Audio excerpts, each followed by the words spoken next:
abiri olonde jinje nga kalaba nawe kitenda te poliisi ewali Kabalagala babadde bali bulindaala n'okwetegereza bikibadde bigenda maaso. Omusajja mukulu amanyiddwa nga Hussein Kakonge ate muno mujobukulu 46 ono yabadde ayina gy'alaga ne basalawo okusobola okulaba nate nga bamusuza olwo enkeera nataberinga eyongerayo yagezezzaako okwagala okubba emmundu ku bapoliisi ne bamulabuukirira. Kabalagala mu Makindye omusajja owa Security alumbye poliisi agibbeko emmundu. Yatuuseewo eggulo n'ategeeza nti yagobeddwa ku mulimu n'asaba bamusuze enkeera agenda anoonye gy'adda. Ono ye Hussein Kakonge ow'emyaka 46 abadde akola ne Security 2000 mu kwebakiriza alabirizza ababadde baliwo ababbeko emmundu.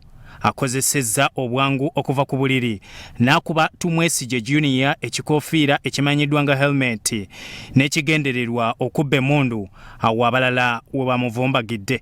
Omumyuka w'omwogezi wa poliisi mu Kampala n'emiriraano Luke Oyesgire annyonnyodde ku bikwata ku musajja ono Kakonge Hussein. Ebikolwa bino byatuleetedde okulaba nti naakwatibwa ekitandika okumulondera nga tukizudde nti omwami ono ayina background ey'amagye era nga abakuba nti n'emmundu eyo yagikutte badde ajja kuleeta obulabe eri abasirikale ababadde awo.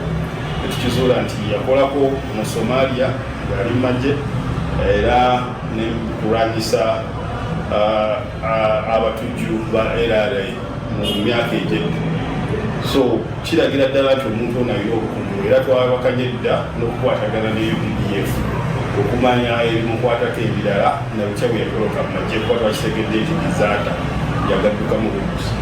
So n'olwekyo okunoonyereza kukyagenda mu maaso n'ekisingirwa ddala obukulu kwe kwebaza abasirikale baffe olw'obukugu n'amaanyi ge babeesezza okulaba nti nno bakwata omwami oyo obutabajjaako mundu. Era kwe tusinzidde nga mu Kampala n'emiriraano okuyisa n'okutegeeza abasirikale bonna nti ebikolwa ebyokwagala okubbibwako emmundu naddala eri abasirikale baffe okwetooloola eggwanga ne muno mu Kampala n'emiriraano bikyagendera ddala mu maaso. So tubasabye okuba nti muboolesa obukugu n'okubeera ebulindaala. Bya Robert Mutebi, Sorot TV, Omunyo.